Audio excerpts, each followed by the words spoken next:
Hello children, welcome to CA class. Today we will discuss chapter 6, program coding.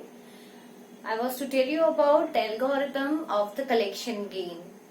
So, this is the way we will choose variables. These are the variables. These will hold some value in the memory and will store the data. Okay, data collected by various teams. So here first of all the variable is blue glass balls. First of all, initially you know very well the jars will be empty, so we will initialize it 0. That means there will not be any value inside these variables. Then blue chocolates 0 in the beginning, red glass balls 0, red chocolates 0. Okay. Apart from that, we want two more variables. That means blue total. Okay. Once we got these two values, we will add these two values and put inside it. And here also in red total, once we got these two values, we will add these values and put inside this variable. Now, we will print, this user will be able to see. So, we will print how many glass balls did blue team collected. Okay. Why we have taken these variables? These 4 variables are taken because we want teacher to enter the value. The teacher will get all the data and then teacher will enter value here one by one so that we can get the result. So print how many glass balls did blue team collected. Then read. Read means this value will be inserted. Okay. Blue glass balls will be inserted by the teacher. Then after that again it will be printed how many glass balls did red team collected. Now teacher will enter red glass balls. Got it? So read is to read the data. When someone wants to enter the data, they will be able to insert here. Now students, print how many chocolates did blue team collected. Teacher will enter chocolates collected by blue team, that is blue chocolates. Then print how many chocolates did red team collected. Teacher will ask to enter how many chocolates red team have collected. Teacher will enter here red chocolates, number of red chocolates. Okay. Now, I told you these two variables we will find out by adding the variables we have taken. Okay. Data collected by the teacher.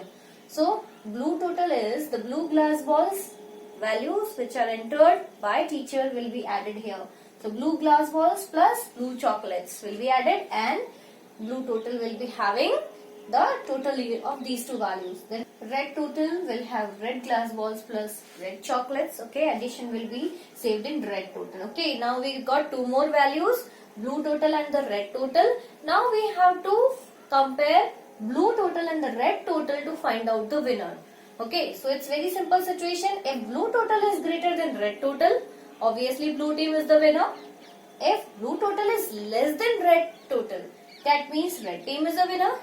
And if both the values are equal, you know very well, the teams have same scores, it will be a tie. This is the algorithm of the collection game.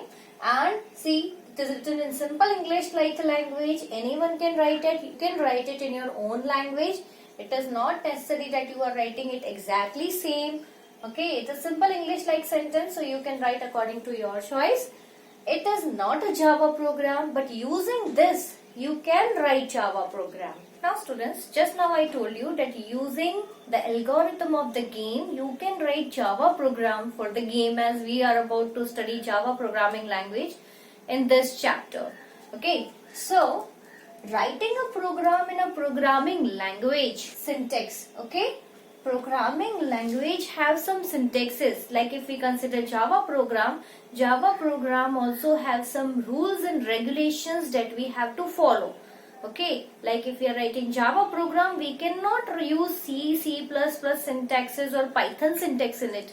Java program has its own syntax. We have to use those programming language syntax and then we can write the coding. Okay, so the writing program in a programming language syntax is coding, and each and every instruction in programming language means one statement. Okay, the statements that we are writing, instructions that we are writing in programming language syntax is known as code. Now components of the program. Now if you will consider the algorithm of the game, then you will find out that there are two parts of the program. First is handling the data. Handling the data means we have to find out all the variables, and then we will ask user to enter the values, and those values will be saved in the variable. So first of all, we will create the space for the data. That means we will take some variables which will store some data, and after that we will input the data inside the program. Okay, so those values, those input data will be assigned to the variables which we have chosen earlier. Then doing actual work. Now actual work is done here. You can see here, like in algorithm we have found the total, and after that we have found the winner. So that was actual process, actual work of the program. So what is program all about? The program is actually the combination of both data and the actual work, or we can say the task. So students, just now we studied about the programs have two parts, data part and the work part. Okay, data part and the actual work or the task. So first of all, we will study the components related to the data part. So there are two components. The variable, first of all, I am already using this word from the beginning. Okay, variables are some name taken by your choice and it will hold some data. So the named space to hold the data. Got it? Once we have taken a variable, like we have taken read n.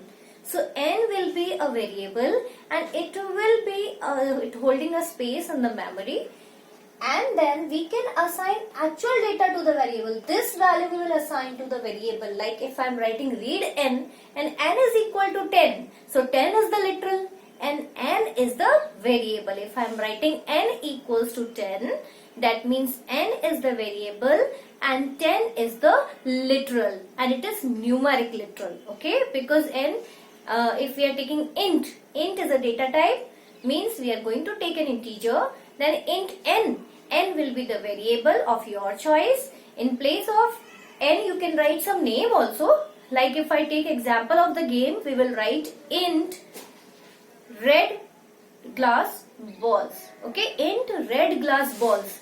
So red glass ball will be the variable and it will be collecting, like if red glass balls were total 13. Okay, collected in 30 seconds. Okay, 13 red balls were collected. 13 balls, glass balls were collected by red team. Then it will be int red glass balls equal to 13. Got it? So int will be the data type. Then red glass balls will be the variable and 13 will be the literal. Got it? So the name space that we are taking to hold the data is the variable. Actual data, the number or a character or string or negative number or decimal number, those will be literals, actual data that the user will enter. Like in our game, teacher will enter some values. So same way here also. Now program components related to the work part. This is the second part of the program and it also carries some components. So here some common components are work instructions, commands, instructions that carry out actual work task. Okay, instructions provided later on, like totaling and finding out the winner. So those were the instructions. And operators, like if we have to find the total or we have to divide. Okay, so plus, minus, multiply, divide, finding out remainder, and all these are actually operators, and many types of operators are there. Even comparison is also operator, finding out greater than and less than, equal to, not equal to, etc. These are also operators. Okay, so we will study it later on, as I will tell you about the syntaxes of Java programming language. All these things will come with example. So now identifiers. Identifiers are name given to different part of the program. Apart from variable, there are many things to which we have to give the name, like function name, class name, and many other names. Okay, so identifiers are the name given to different part of the program. Now literals. Literals will be the actual fixed data value that I have already told you. The actual data the user will enter. It can be number, character, string, decimal number, negative number, etc. Now variable. Variable, as we have already discussed, these are some words used in Java programming languages. So variables will be names of memory location. Okay, we will take some variable It will be a named location taken by us only and will occupy the space in the memory to hold the data. Okay, which type of data it will hold? It will hold literal values. Now operators. Operators are symbols. Okay, you might have heard about various symbols used in mathematics. So those symbols will be used here. It will carry out some actions. Okay, like addition, subtraction, multiplication, or comparison, like greater than, less than, equal to, not equal to, etc. Now commands. So programming instructions that carry out specific tasks, means each and every instruction, each and every line of code of the program is known as command. Now students, only this much for today. Thank you. Have a nice day.